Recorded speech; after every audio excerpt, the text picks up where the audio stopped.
काङ्क्षितार्थसिद्ध्यर्थं पूजितो यः सुरासुरैः सर्वविघ्नहरस्तस्मै गणाधिपतये नमः।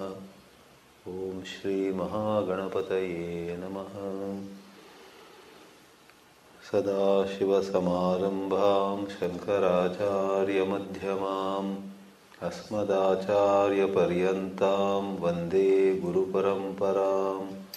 श्रुतिस्मृतिपुराणानामालयं करुणालयं नमामि भगवत्पादशङ्करं लोकशङ्करं। शङ्करं शङ्कराचार्यं केशवं बादरायणं सूत्रभाष्यकृतौ वन्दे भगवन्तौ पुनः पुनः। यैरिमे गुरुभिः पूर्वं पदवाक्यप्रमाणतः व्याख्याताः सर्ववेदान्तास्तान् नित्यं प्रणतोऽस्म्यहम्। ॐ नमो भगवते वासुदेवाय। ॐ श्री गुरुभ्यो नमः। If Brahman is the only reality, we would very much like to know its true nature. What is this Brahman?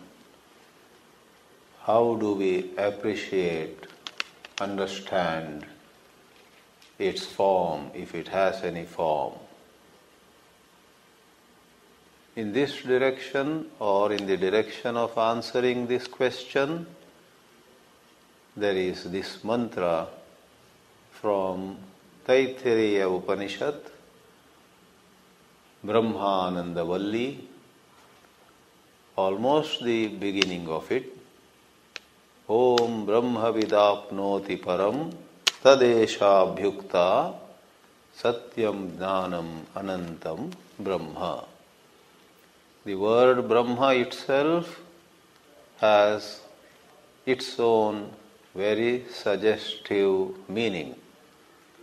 Brihattamatvad Brahma, they say. Brihat, everybody knows, is big. Brihattara is bigger. Brihattama is the biggest. The word Brahma is explained as that which is unsurpassingly or unsurpassably the biggest. There is nothing that is bigger than that. So Brahma means that which is infinite.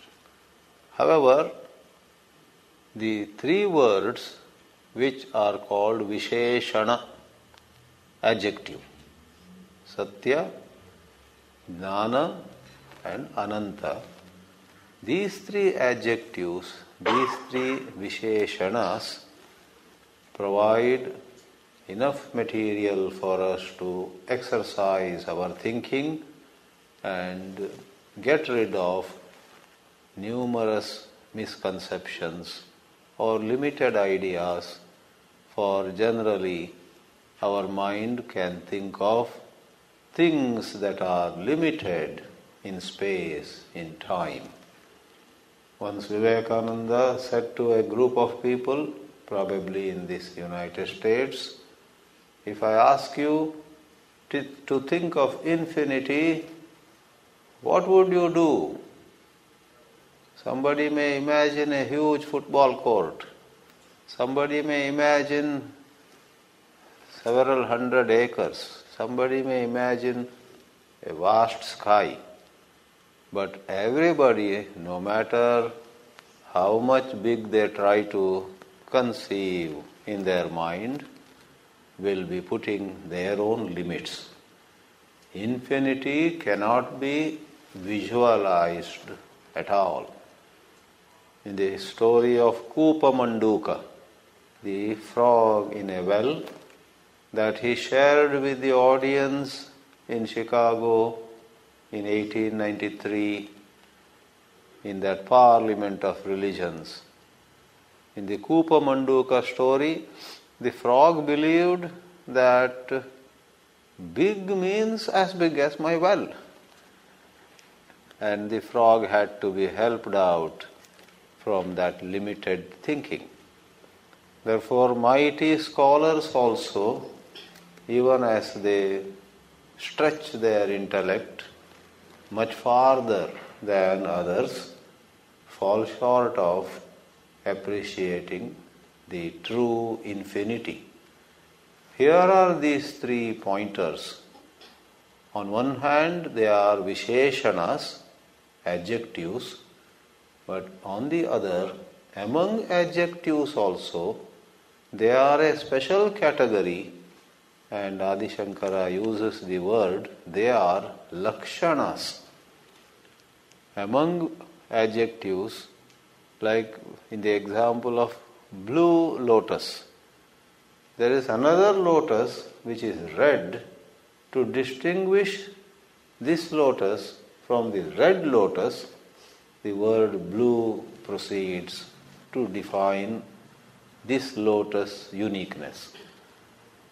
But the kind of adjective which is called lakshana stands apart. It points to something where there is no other.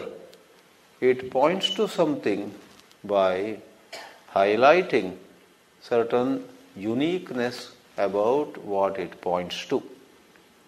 And it's not Brahma alone. On the plane of a possible analogy, when we define space as that which accommodates is space, we are not talking of another space which may not accommodate, etc.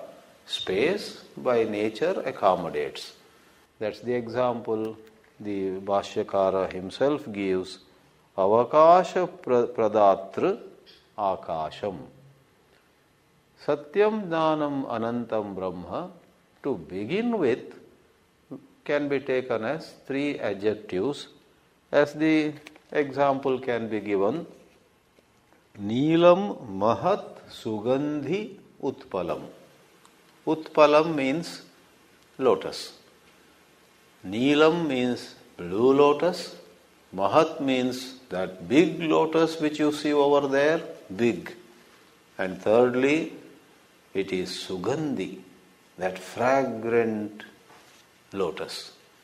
Blue, big and fragrant. That is a good example of adjectives. For there could be another lotus which is small. There could be another lotus which is without much fragrance to talk about. Therefore, between lotuses, the blue and red, big and small, fragrant and not fragrant, such distinctions are possible. But going a step higher, Satyam, Jnanam and Anantam are not about distinguishing one Brahman from another Brahman. There are no 2 Brahmans. There is no Satyam Brahman and another in the neighboring town, Asatyam Brahman. There is nothing like Jnanam Brahman and another Ajnanam Brahman. And there is nothing like one Anantam Brahman and somewhere else Santam, with the limitation is Sa plus Anta, Santa. Not Shanta, Santa. Without Anta, without boundary or limitation is Ananta, Ananta. Therefore, an important point that we must bear in mind is these 3 straight away point to Brahman without any attempt to distinguish it from something else anywhere else. There is but one Brahman, but then our mind may have certain limitations. Our mind, because of our limitation of ability to think, could reduce Brahman to something which it is not, and therefore to allay or to dismiss such possibilities, 3 adjectives are used. All right, what actually is meant by Satya?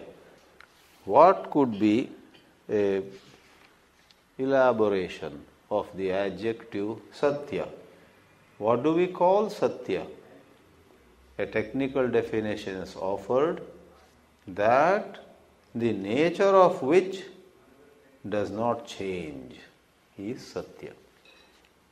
In our Vyavahara Prapancha also, in the transactional world, if somebody said something and we had an image of him in the light of what he said, but later on what he did was different, then we say that guy is a false guy. Don't associate with him. He said something and did something else. Or one day he was kind, another day he almost stabbed us in our back. So, changed. Anything that changes is said to be false. Anything that remains the same is true. So the technical definition is given. Those of you who appreciate a little sprinkling of Sanskrit may hear how Shankara Bhashya says it. Yad rupena yan nischitam tad rupam na vyabhicharati tat satyam. Vyabhichara is not only prostitution or something as used in certain other contexts. Basically the word vyabhichara, vyabhicharati is to change its loyalty, to change its commitment, to change its belonging, to change its nature. Yad rupam yan nischitam tad rupam na vyabhicharati tad satyam. In Bhagavad Gita, Bhakti has been given the adjective Bhaktihi Avyabhicharini. When we are devoted to Sri Krishna and it doesn't waver, it doesn't change, steady, unwavering devotion is called Avyabhicharini Bhaktihi. That verbal form is used here, Na Vyabhicharati. Accordingly, what is false then? What would be asatya? Yadrupena yat nischitam tadrupam vyabhicharat anritam iti uchyate. Therefore, this comes very handy in later explanations of this whole line, Satyam Jnanam Anantam Brahma. To begin with, we would look at Brahma. Satyam Brahma is one pointer. Independently, Jnanam Brahma, again independently, Anantam Brahma. These are on one hand independent pointers, like three arrows shot by three different archers to the same target. However, while they have this independence, when we contemplate on the meanings of these three, they contribute to an increased, enhanced clarification of the other two. Satya will have a bearing on Jnana and Ananta, on the understanding of Jnana and Ananta. And when we understand Jnana in all its implications, that understanding will have a bearing on the understanding of Satya and Ananta. Same way, Ananta will have a bearing on Satya and Jnana. So, every two will have a bearing on the other three. So, at present, what do we mean by Brahma is something that never changes? In simple terms, whenever we conceive name and form, they always change. Therefore, yesterday also we took up the Chandogya Upanishad's illustration. Varieties of things made out of clay, they change. A pot, a pitcher, a flower vase, a doll, and so on. They break, they change in due course of time. But with the limitations of the illustration, clay remains the same. That is how Uddalaka says to Shvetaketu, Vikaraha Vacharambadam. That is a transaction in the context of saying. We call one piece, this is a pot. We say this is a doll. But the truth of all of them Because what is doll today can become a pot tomorrow. What is a pot today can become a flower vase tomorrow. But clay remains the same. The Sanskrit word for clay in American English would, clay is the American English, the Sanskrit word is mrittika. Whereas in British English, which India adopted, slowly they are moving towards US English everywhere, is mud. They say a pot made of mud. I guess in the American English, mud is something dirty, Swami Chinmayananda used to comment, he never taught Chandogya directly, but he would refer to it while talking on other works. And when it came to explaining this, Vacharambhanam vikaro namadheyam mrittiketyeva satyam, he would give an Indian version. All the forms of pot, pitcher, flower vase, etc. are not real. Mrittiketyeva satyam, madeva satyam. He would roar, madeva satyam. That is how he kept large audiences believing they had understood Vedanta. I am talking of myself. In the beginning, I heard his lectures and I went home thinking, I got it. It took 3 days for the hangover to go when it dawned on me that actually I had enjoyed his jokes and his language and his gestures, his stunts, his histrionics, and a little sanskara, a little Vedanta sanskara happened, that's all. So, madeva satyam, mrittiketyeva satyam. However, we do agree at this point that if names and forms, inasmuch as they change, are to be brushed aside as false, what remains would be rather abstract, pure existence. What is this pure existence with no form, no name, no color, no quality? Difficult. But that is what Advaita Vedanta repeatedly says. It may look abstract, but you are that indescribable pure existence. I don't know whether last time I told you this really happened, though I slightly spice it up.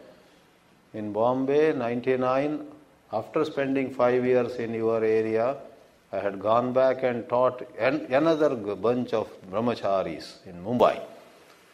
And suddenly, after 4 months of the course starting, one young lady came from Singapore. In fact, she came from Arizona.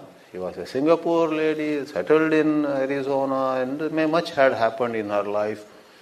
And some tragedy had struck her. Shaken by that tragedy, she sought some peace of mind. And the gurus, other swamis told her, go there to Bombay. There is a Vedanta course. We will give a special recommendation. 4 months spent there. You will get peace of mind. And there is one Bola Bhala Swami there. Attend his classes. And this young lady, 35, 36-year-old, was sitting right in front row and listening every day. On one hand, she was going through the pangs of all the tragedy that struck her. In one of those 3 great lakes of United States, she and her husband had gone to enjoy the beach. Beach-like. Lakes have almost like a beach-like bank, right? And even as she was sitting on that special chairs you have on beach, right? Maybe having a soft drink, and even as her husband, who was a much respected, much adored professor in a university in one of those cities, was swimming, and she was looking at her husband swimming. Suddenly she saw that his movements were unusual and said, what's something wrong? That's it. In next few minutes, the 38 or 40-year-old husband was no more. And that is how she was so shaken. Sorry, these details were not necessary. I have this weakness sometimes to give an unnecessary background. Though sometimes the audience, wants to know the background. So, this young lady gave me a shock of my life, I tell you. She attended my classes and slowly she made friends with the other brahmacharinis. And on one hand, she was going through such, bouts of depression, sadness. Some morning she would not come out of her room because of, a bout of sadness. On the other, at her age also was like that, bubbling. She made friends and she would do all kinds of mischief also. Permit me to say one more thing. Sometimes she would come, Swamiji, that brahmacharini is not well. May I take her to a dentist? Her tooth pain. Bola Bala Swami said, okay, please take her. Later on I found out they both went and had pasta, pizza, something outside. Now I think I have painted a picture of this. I never taught a course again after that, but if I were to teach and if some young ladies were to say for peace of mind we are coming, I will be on special guard. Finally, coming to this Satyam Jnanam Anantam Brahma, after attending my classes for a month, one day she was taking a little liberty with me also, One day she gate crashed into my cottage. I was sitting quietly reading something, writing something. And with a notebook she stormed into my cabin. Swamiji! I said, what? Look at what you have taught us all these days. I said, what have I taught? Every morning I have been attending your classes. Every morning you are telling us, and I have written the notes. And she showed her notes to me. And on that morning's notes she has written, Swamiji today once more told us, you are such shit.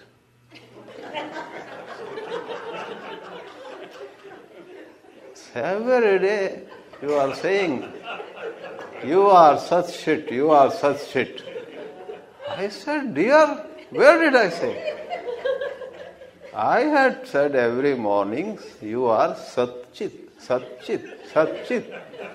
You are pure existence, pure consciousness. And this mischievous NRI girl, amidst all her sorrows, her good-humored or what you call witty, clever nature was up and active. You are such shit, you are. Therefore, since then, wherever I go, if I have to say Sat Chit, I take a deep breath. I don't want some other young ladies or young men here to pull my leg once more. I say Sat Chit. Nobody should wrongly hear me. But anyhow, that is what it is. Satyam is Sat and Jnanam is Chit. So, like the clay remains the same, then comes Jnanam Brahma. Satyam Brahma, Jnanam Brahma, Anantam Brahma. 3 pointers, 3 Lakshana Vakyas or Trini Lakshanani. Right away, as we look at the example of clay and as we hear the pointer, that there is something which doesn't change and that is Brahman, we are very likely to imagine like clay, this thing which doesn't change might be inert, insentient, having no life in it. Shankara says the second pointer, Jnanam, especially serves the purpose of clearing such misunderstanding. Satyam in no way means the truth is inert, but somebody could imagine. Satyam doesn't have that meaning. It is what doesn't change and lifeless. That lifeless aspect is not said. But as we have an idiom, my brother is a very smart guy. He is able to read between the lines. That is good. But there are people who read only between the lines and miss what is written, what is printed. So, though not said, if somebody imagines, Satyam must be unchanging, unvarying, but a dead thing, inert. No, Jnanam. Jnanam means it is of the nature of consciousness, as it is put in Sanskrit. Achidrupata prapta. Chid means conscious. Achid, jada.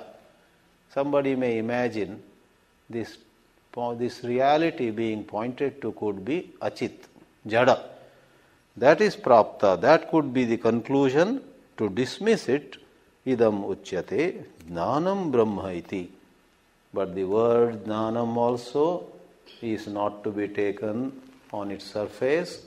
It has a deeper significance. Normally, when we think of jnanam, it is jnanam of something. We say that person has a lot of jnanam. In what subject? Tremendous knowledge of history, world history, this history, that history, all.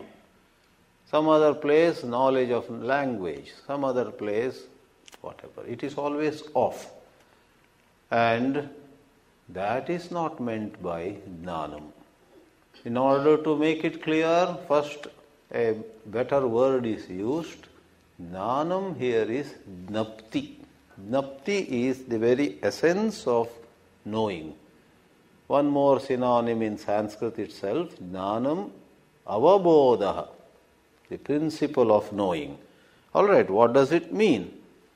What we mean by supplying additional words is no one should misunderstand jnana to be an affair, to be a scenario where there is a division of knower and known.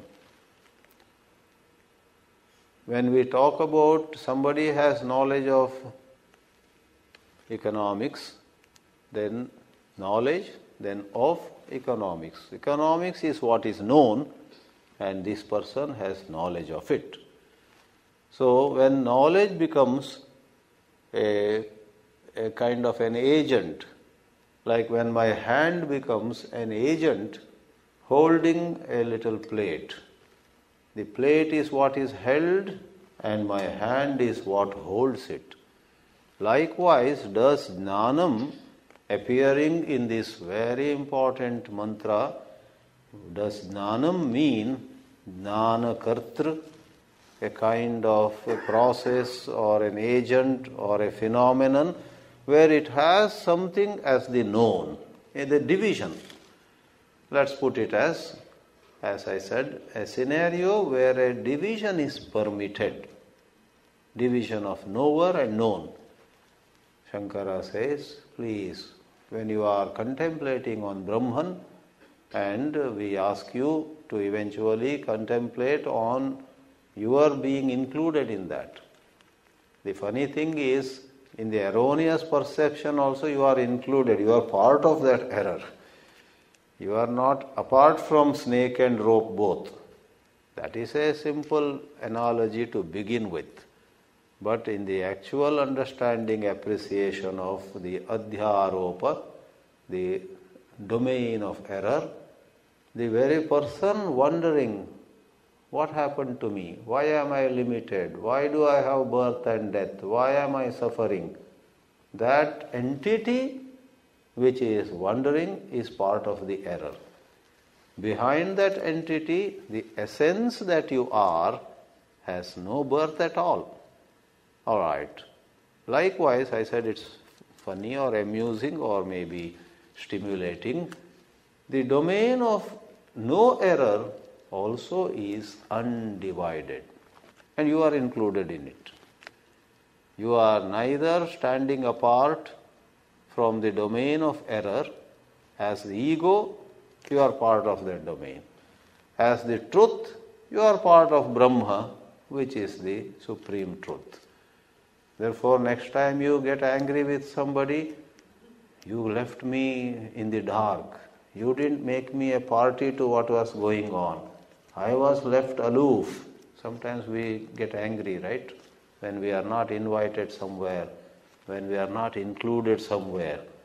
Because all of us in worldly matters always have a longing. I should be there. I should know what is happening. Like there was an egoistic person who was so full of I. One day when he was returning home, a huge crowd was over there near his house, and apparently they were watching something, and he said, I must know what is going on here. So he tried to make his way into the crowd. Nobody would allow him. There was such a thick crowd. He said, hey, give me way. I want to see. But they all were busy seeing something in the middle. And he was, what is there? What are you seeing? And somehow he came to know that there was some death. And people were looking at the dead body. And he tried, who is dead? Who has died? I must know. All of us have this I. So this guy tried his best. They wouldn't give his way. Then he thought of a trick. Hey, give me way. I am the brother of that dead one. They immediately gave way. You guessed it. As he made his way, went in, it was a donkey that was dead. They said, if it is your brother, we have no right to, stop you or block you. Please see. Please see to your heart's content, your dead brother. He made his way. So I am saying on the sidelines, do not say I am not a party. Why am I left out? You all went and you did not take me. Actually, in the Advaita outlook, in the Adhyaropa, you are always a part. In the Vastu, upon which the Adhyaropa has taken place, you are always a part. All right. Jnapti, jnana, is something where the division is dismissed. If somebody asks Adi Shankara, you say lots sorts of things. Is it from under your hat, or do you have support from the Vedas? So whenever all these acharyas give their basic principles, they typically support from Vedic statements. Accordingly, here Sri Shankara says, the true nature of Jnanam has been made clear in number of places in the Vedas, in the Upanishads mainly. For example, in Chandogya 7th chapter, Sanat Kumara teaches Narada of what is called, the word used instead of Brahma there is Bhuma. The famous statement is, Yo vai Bhuma tat sukham na alpe sukhamasti. Whatever is Bhuma, you will find happiness in it. Whatever is Alpa, there is no happiness. Bhuma is infinite, Alpa is finite. In the finite, however big a house it may be, however much your bank balance may be, however much height and weight and this or that you may have, all kinds of, however much knowledge it may be, as long as it is not infinite, the Chandogya makes a very thought-provoking statement. Alpe. Alpa is anything that is not Ananta is Alpa. Alpe na sukhamasti yo vai bhuma anantam tatra eva sukhamasti, says Sanat Kumara. And he defines bhuma in a very stimulating paragraph. I understand Vivekananda was very fond of this. Shankara quotes just one line. Yatra nanyad vijanati sa bhuma. Where one does not know anything else.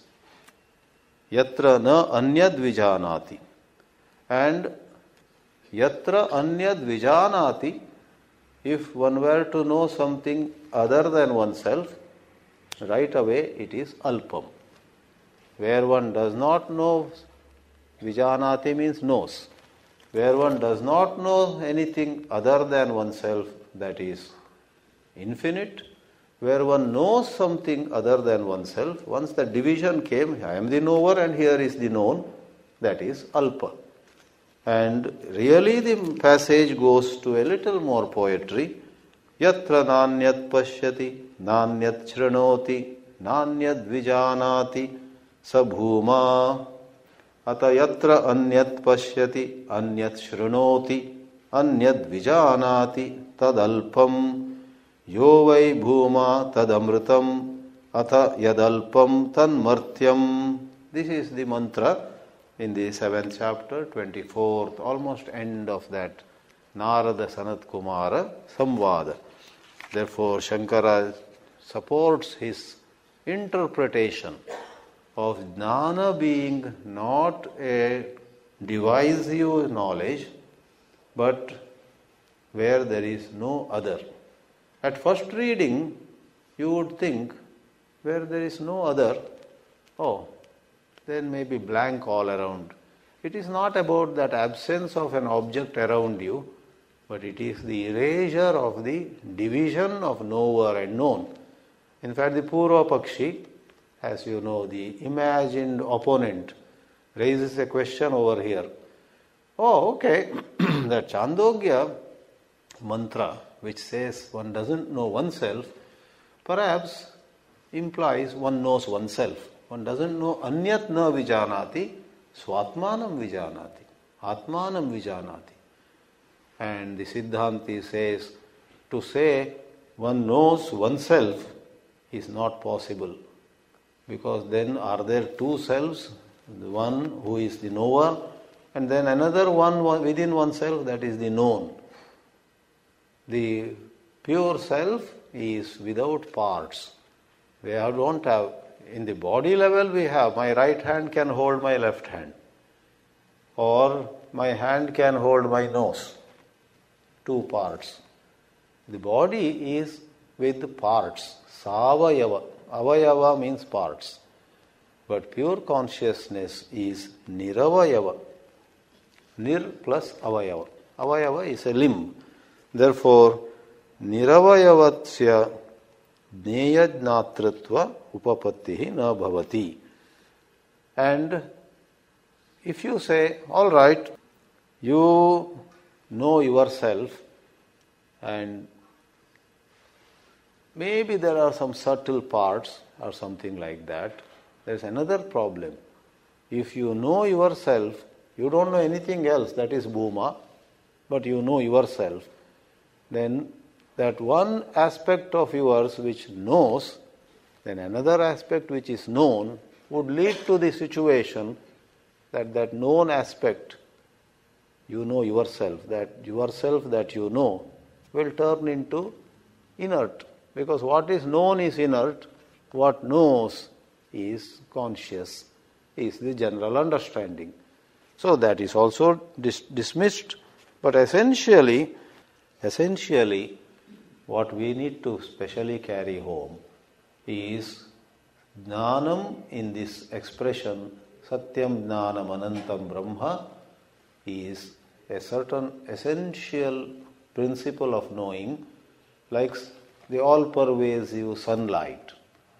You are, to give a limited example, you are outside and sunlight pervades everywhere. Reflected from a little, maybe a mirror of your car, it may shoot a beam onto a wall and illumine something. That reflected light, reflected from a mirror, has source and destination, has a division. From this mirror, the light begins and it illumines that wall. Wall is what is illumined, the mirror is the source of light. But the light that is pervading everywhere is simply what makes possible knowing, seeing, knowledge. Likewise, please appreciate Brahma as a certain boundless, boundaryless, limitless spread or expanse of the principle of knowing. That is the meaning of jnana. So the word jnana here did two things. On one hand, it dismissed a possible false conclusion on the part of anybody that by the word satya perhaps something inert is implied. Achidrupata nirakrita. And secondly, it has its own suggestion. Jnanam has a meaning of its own to offer, and that is undivided, unbroken expanse of consciousness. Expanse is a word we would use because we always think of space as our basis. We cannot think of anything without space and time. Therefore, going by our lay language, we feel good to say it's an expanse of consciousness. But we have said it several times before in these classes. Space and time come subsequent to the superimposition, erroneous superimposition.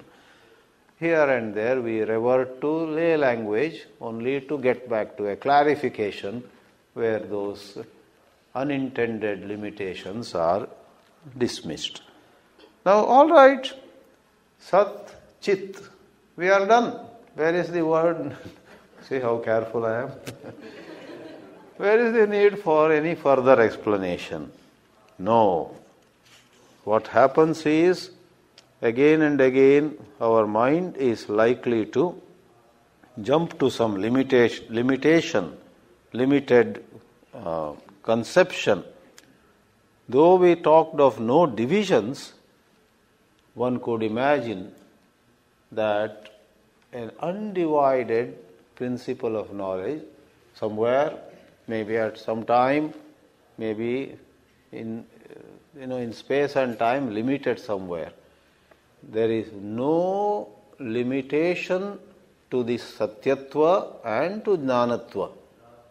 There is no limitation, temporal limitation, that is time-wise, spatial, not special, spatial limitation, that is space-wise. No limitation of any kind would apply to this. We are very accustomed to think of everything in relation to something else. We are so accustomed to think of somebody as higher than somebody else or somebody else as lower than somebody else. So this high and low, far and near, big and small, different from something else has so much conditioned us, and no wonder we remain jiva, the individual soul. For the ending of this jiva bhava, for the ending of this individuality, one has to take the quantum leap.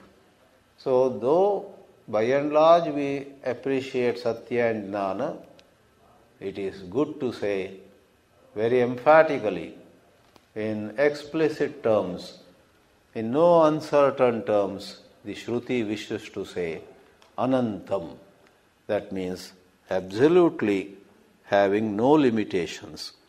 Jnanam brahma iti vachanat praptam antavatvam. Someone may imagine antavatva. Anta is limit, antavat is having limit, and that state of affairs is antavatvam. Like Shukla is white, Shuklatvam is whiteness. Krishna is black, Krishnatvam is blackness. So antavatvam, a scene where this satya and jnana might be having some limitation. Antavatvam praptam means one might imagine that could be the conclusion to dismiss it. But why would one imagine? Who said it is limited? Shankara explains, Laukikasya jnanasya antavatva darshanat. In the word loka, from loka comes the word laukika. Laukika jnana, even knowledge of philosophy, somebody may know the Advaita fairly well, but he knows nothing about Vishishta Advaita. Somebody knows chemistry so well, doesn't know anything about economics. So, laukika jnanasya sarvatra antavatva darshanat Atra Brahma Vishaye api, even in the matter of Brahma, somebody may think it is limited. To dismiss it, it is said Anantam. And thus, Satya, Jnana and Ananta all together point to Brahma in mutually supporting manners. Then comes what we said towards the end of the class yesterday, a peculiar doubt on the part of this Purvapakshi. He says, hats off to you. You said Satya and dismissed all names and forms. You said Jnana and dismissed all knowledge where there is something known and somebody to know. And you said Ananta and dismissed. You dismissed and you dismissed. You went on rampage. You removed all concepts and I am left in the lurch. And please bear with me. The Purvapakshi says, I make a humble submission. This Brahman you are talking of probably doesn't exist at all. Because whatever exists you have dismissed. That is called Shunyavada.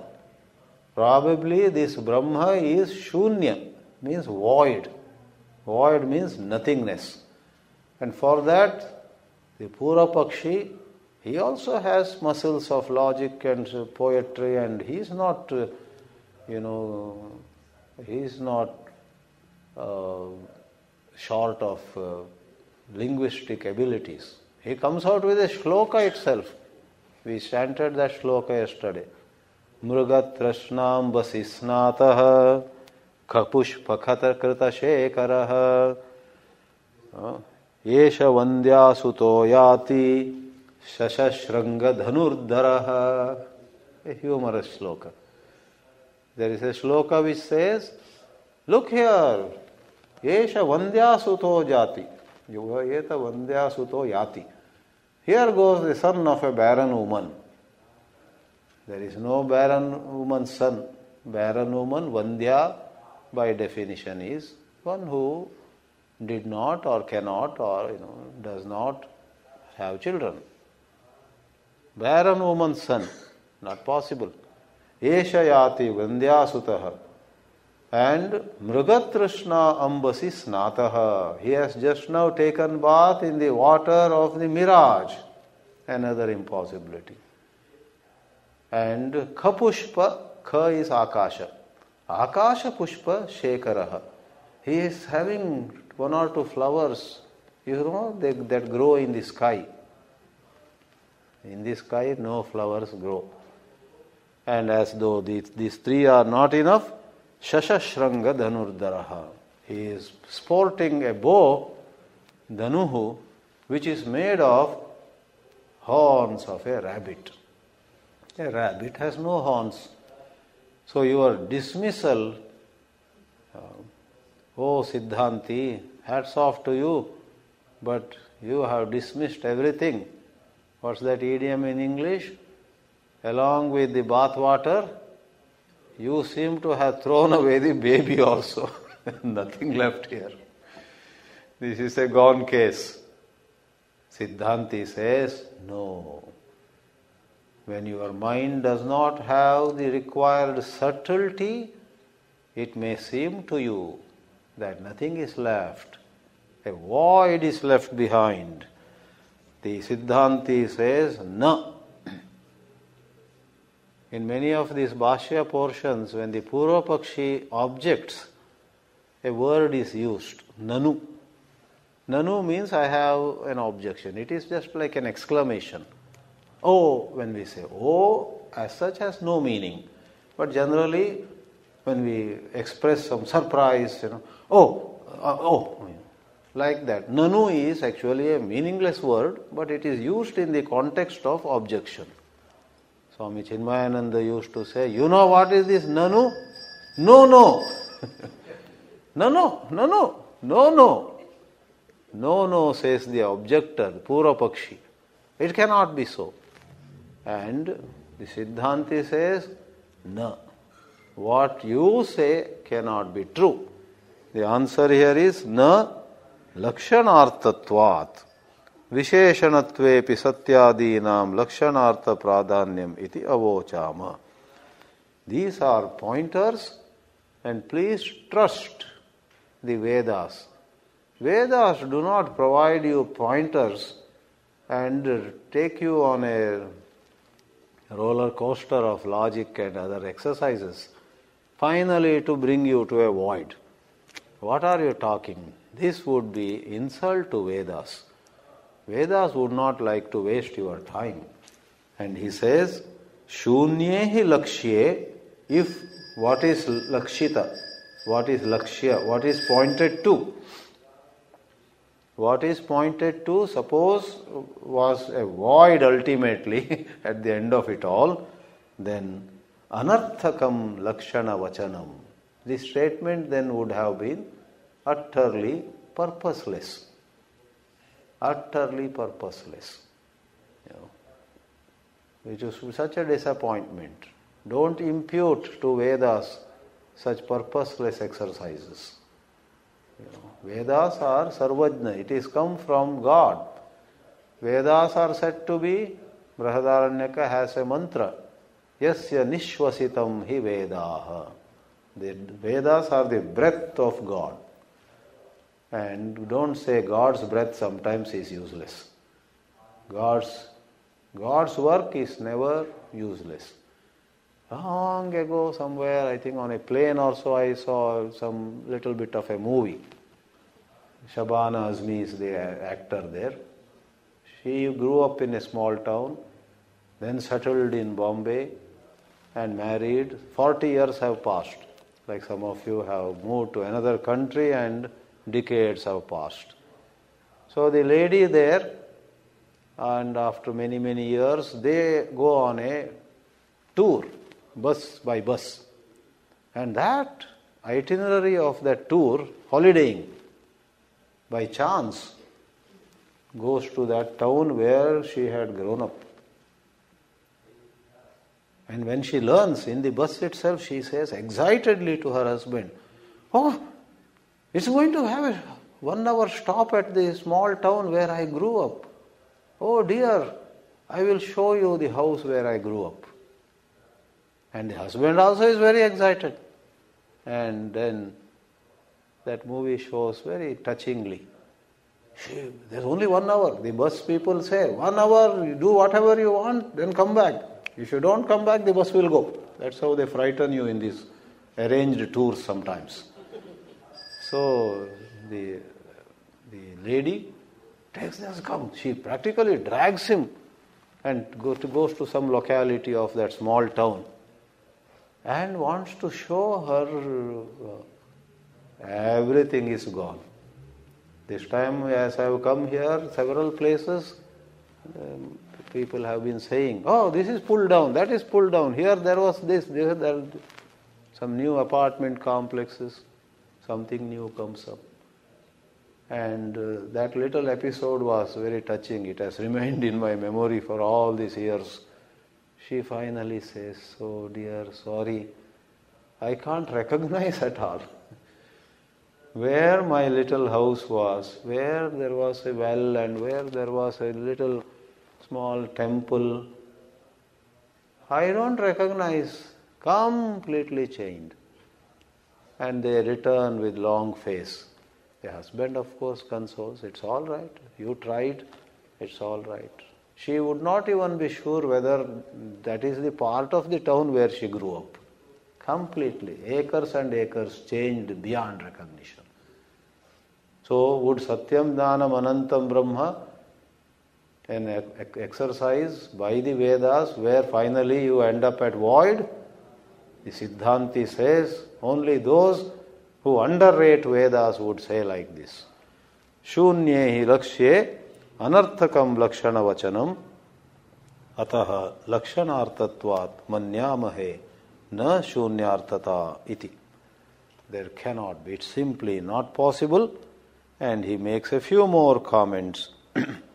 Just summing up, for example, the Siddhanti says, among these three words, Satya, Jnana and Ananta, if you notice, Ananta doesn't have anything to contribute on its own. It only dismisses Antavatva, any kind of boundary, any kind of limitation.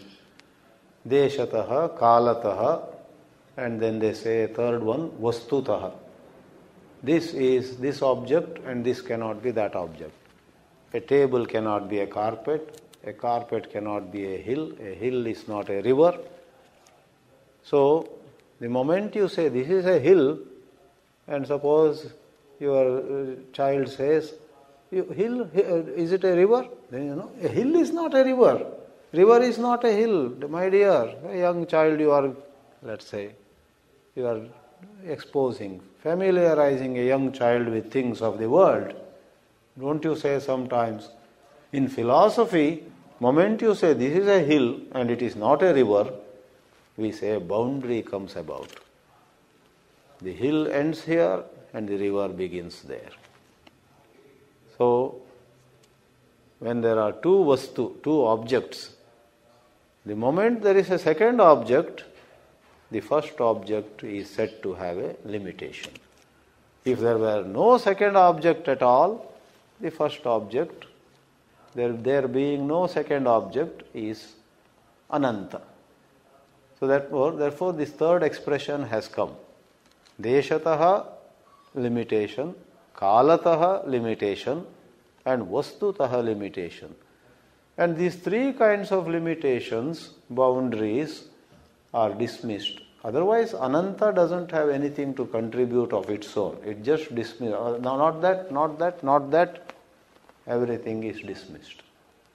Like somebody came to a restaurant and asked, what is available? And the server, let us say, said, we have North Indian, South Indian, Chinese, continental, and big menu. No, this. He dismissed everything and said, sorry, thank you. He walked away. He did not eat anything. That means he only negated. Ananta does just negation. But Shankara points out, Tatra Ananta Shabdaha Antavatva Pratishedadvarena Visheshanam. Pratishedadvarena. Whereas the other two, the first two, Satyajnana Shabdautu Swartha Samarpanena. Swartha is not selfishness here. Swa Artha. Their own meaning. They have a meaning to contribute. Satyajnana Shabdau Swa Artha Samarpanena Eva Visheshane Bhavataha. And another place he also says, the word Brahma itself has Swa Artha. Brahma is not a meaningless word. It has its own meaning. Brahattamatvat. Brahma is a verbal root which means to grow, to swell. And Brahma is something, when you understand it, it swells in your understanding. It never swells, but in your understanding, it breaks barriers, it breaks all boundaries. It becomes, you understand it as simply unspeakable, simply unbounded. With these, it's not a Mahavakya, but you may, in a way, in as much as it leaves no room for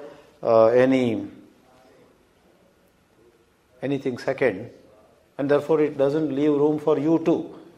You are that.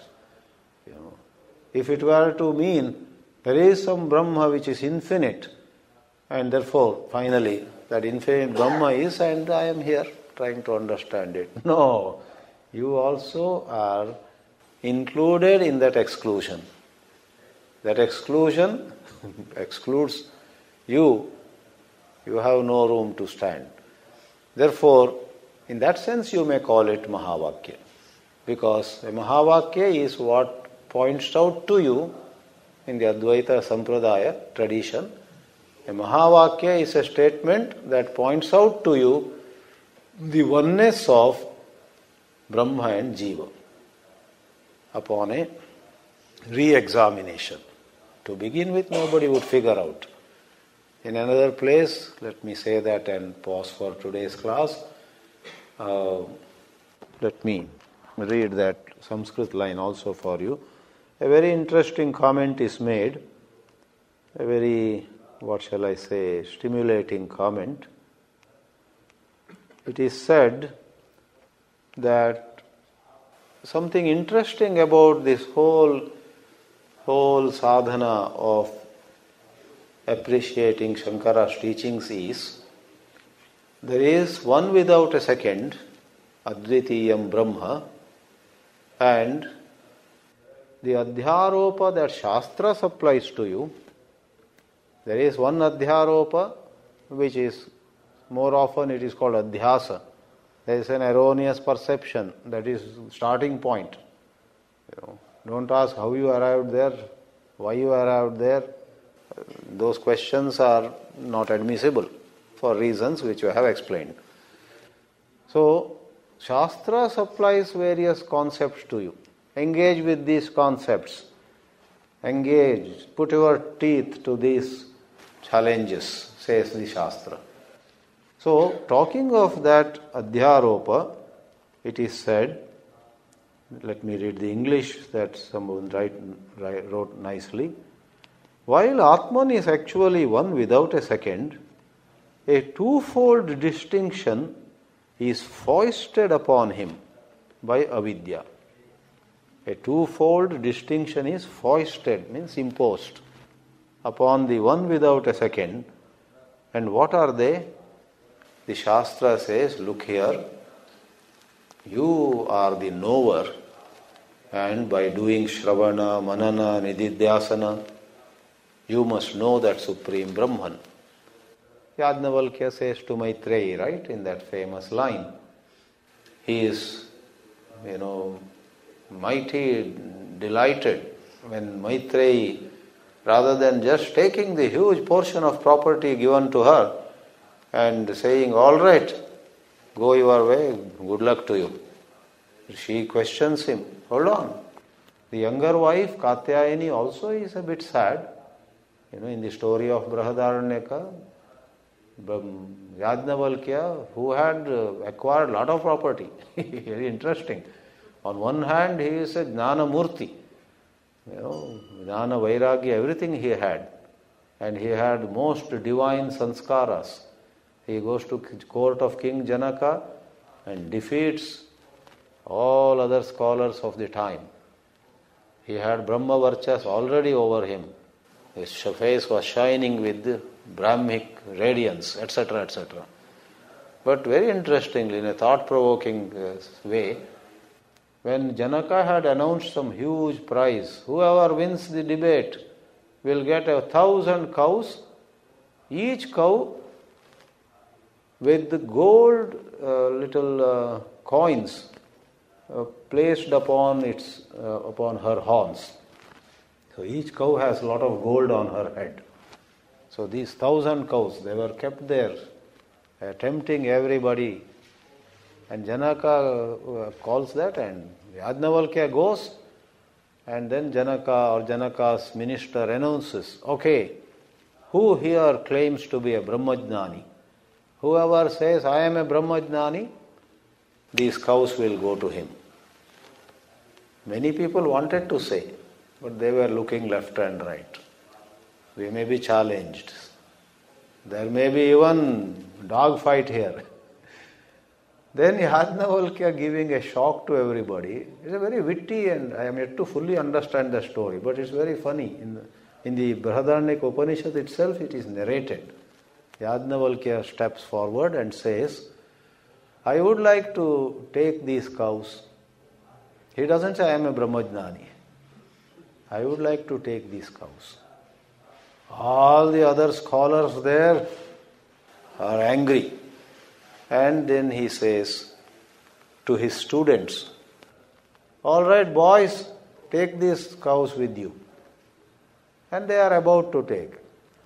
That is when one of the other scholars says, are you claiming to be a Brahmajnani? And Yajnavalkya says, that is a different question, but I very much need these cows in my Goshala. Very interesting. That adds fuel to their anger. You are trying to be evasive. Before you put one more step, answer my questions.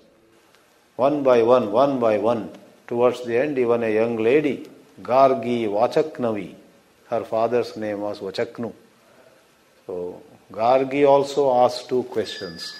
There's a list of questions. Okay, this Yajnavalkya, I presume, later on, gives all that property. The 1,000 cows with the gold, it must have been a lot of money. He writes it off, I suppose, dividing equally to the 2 wives. And when Maitreyi asks him, hold on, one moment.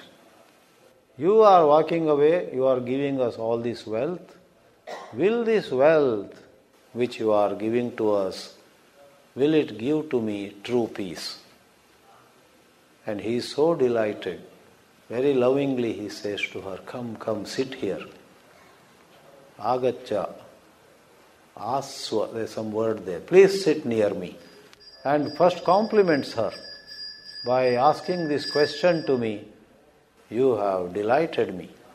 And then there's an interesting dialogue, some famous lines. Nothing is dear to us for its own sake. It is for one's own sake that it becomes dear, etc. But in that there is the sadhana pranali. The Vedantic sadhana is outlined there in the statement, Atma va are drashtavyaha, Maitreyi, my dear, you, me, he, she, all of us, for our life to become truly fulfilled, we must know the Atma. Drashtavyaha there means know. But how do we know? How are we to know? And then sadhana pranali is given. Atma va are shrotavyaha, mantavyaha, nididhyasitavyaha. Based on that statement in the Brihadaranyaka, you have the 3 sadhanas which have been much talked of, Shravana, Manana and Nididhyasana. So, talking of that, all that is part of Adhyaropa. You are an individual soul now, you must know Brahman. To know Brahman, you must do Shravana, Manana, Nididhyasana. Therefore, this learned author writes, while Atman is actually one without a second, a 2-fold distinction is foisted upon him by avidya, to wit, that of being the pramatra, the knower, or the seeker of reality, on one hand, that is superimposed, and then that of Paramatman, what is to be known.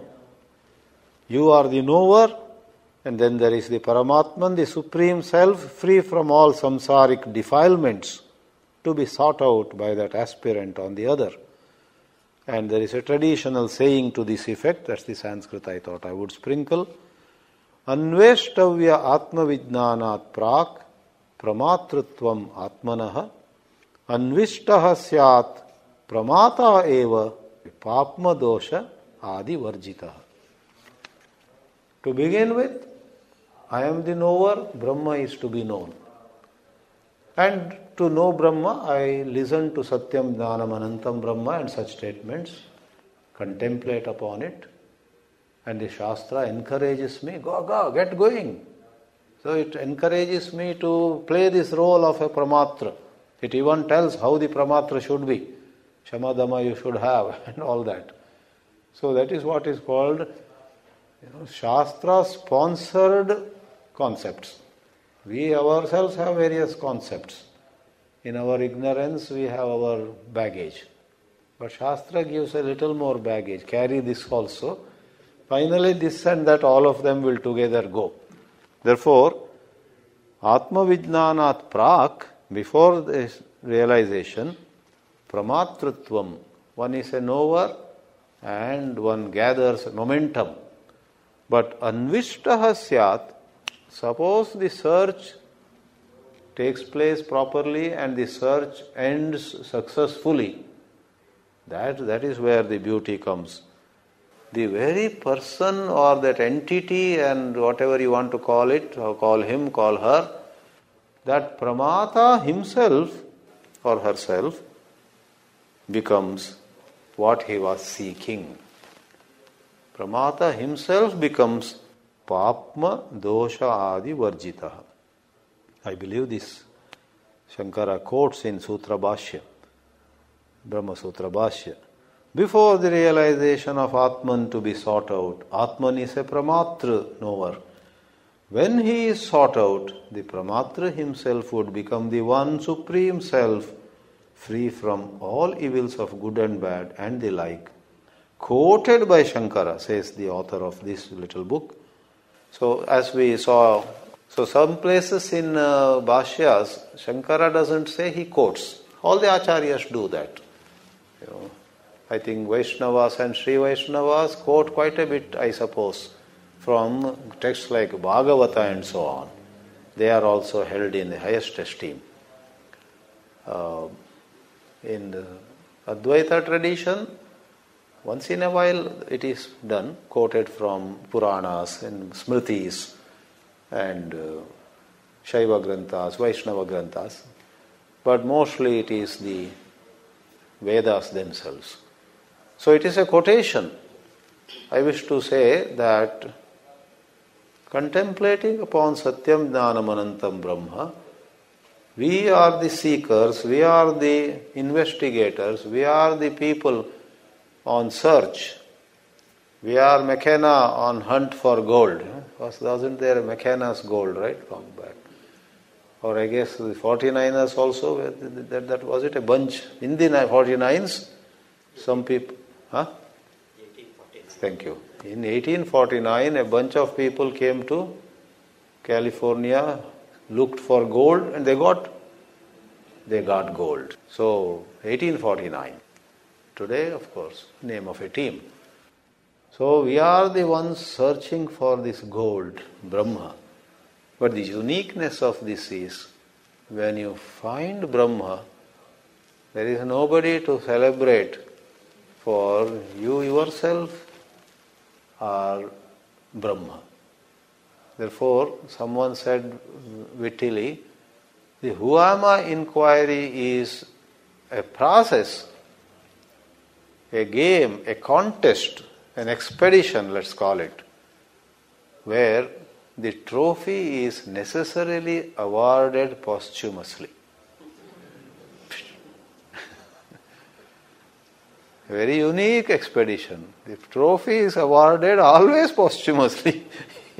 If the person who had taken up the expedition is still up and around and is waiting to get on the stage to receive, then we say, no.